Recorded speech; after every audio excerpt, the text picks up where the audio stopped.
Ever shaded with your finger and wondered, is there an easier way to do this? Well, I'm here to tell you that in fact there is. When I make my art, I use certain tools to help me. And today I'll be showing you what those tools are and what they do. When I first started really getting into art, I didn't really know what I was doing. But over the years, I've gathered more knowledge on art tools, and today I'll be sharing that knowledge with you. Art tools make making masterpieces easier and faster, so let's take a look at my main art tools.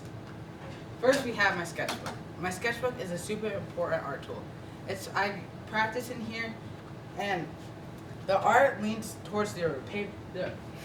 The paper leans towards the art you make. So there's different types of paper for the art you make. Right here, you can see this paper is more type of a tan. It's more for colored pencil art, so the tan helps the colors like they're more vibrant. And then right here, this is for sketching and drawing paper. And then right here, this is watercolor paper. All these different types of papers help make your art a little better. Right here, my sketchbook is a mix between watercolor and just drawing paper. So I can do watercolor paintings in here if I want, or I can simply just do a drawing. So, let's take a look at my watercolor. My watercolor, I have two watercolor paint palettes, a small one and a big one. I like to use the small one more because it's easier to travel with, and I can also fit my water pen right here in this little gap right here.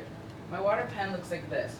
Unfortunately, I don't have it with me today, but it's a super helpful tool, and it helps me so that I don't have to have a cup of water right here and a brush and dip it in the water, put it in the paint, do that, and wipe it off.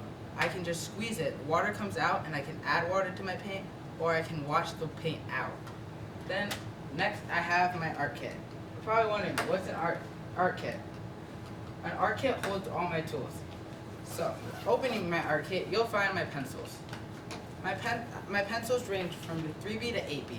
3B means the lead is thinner. 8B means the lead is thicker. The higher the number, the thicker the lead. As you can see right here, the 3B lead is thinner. And then the 8B is thicker. Then right next to them, I have my shading pencils. My shading pencils are strictly for shading. And then I have my charcoal pencils. My charcoal pencils are super hard to use. Charcoal is super hard to use. My charcoal pencils make it way easier to use. And then right next to them, I have my mechanical pencils. Sometimes all I like to do is just draw with a normal mechanical pencil. Then I have my pens for signing and cross-hatching. And then I have my shading stumps right next to them. My shading stumps, imagine a compressed tissue in the shape of a pen. It rubs the graphite into the paper, smoothing it out. And then right here I have this like file type tool. And when I want to sharpen it or form it to a different shape, I just run it across. And when this is all done, you can see it's a little black right here. I just rip it off, and as you can see right under it, there's a brand new one. And you can see it gets whiter. That means that there's not as much graphite on it. And then next, under my shading stuff, I have my erasers. I have three types of erasers: a thick eraser, a big eraser, a cap eraser, and I have my kneaded eraser. I don't have my kneaded eraser with me, but I like to use my kneaded eraser mainly to pull up a little bit of graphite, but not all the graphite. And then I use my big eraser to get rid of things completely gone. And then I like to use my cap eraser to add highlights and erase little things.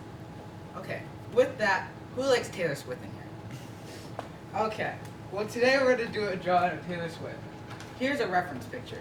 A reference picture is a tool to help you refer back to a picture when you're mainly doing realism. So right here, I've already started a picture of Taylor Swift. It's a little sketch, so it's a little rough. Girl Boss had a long concert, so she needs some fixing up. So first, we're gonna take my shading pencil. As you can see, we have some darker areas, and in my picture, I think I should darken them up. So I'll just take my shading pencil. I'll go in there, darken it. Maybe I want to darken over here with the nose. And I'm not parsing too hard. I'm just going over lightly. Okay, once I have that, I go over to my shading stumps. I'll just take this, and I'll just run it across, like so. Just to add dimension to it. Okay?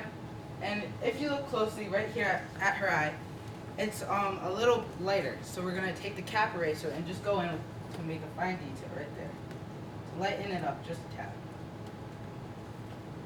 Okay, there we have it. She's ready. She's ready for bed after her long concert.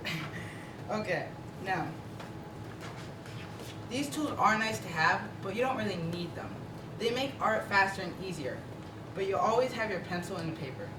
Sketchbooks and water pens are super helpful, but a piece of paper and a brush can go super far.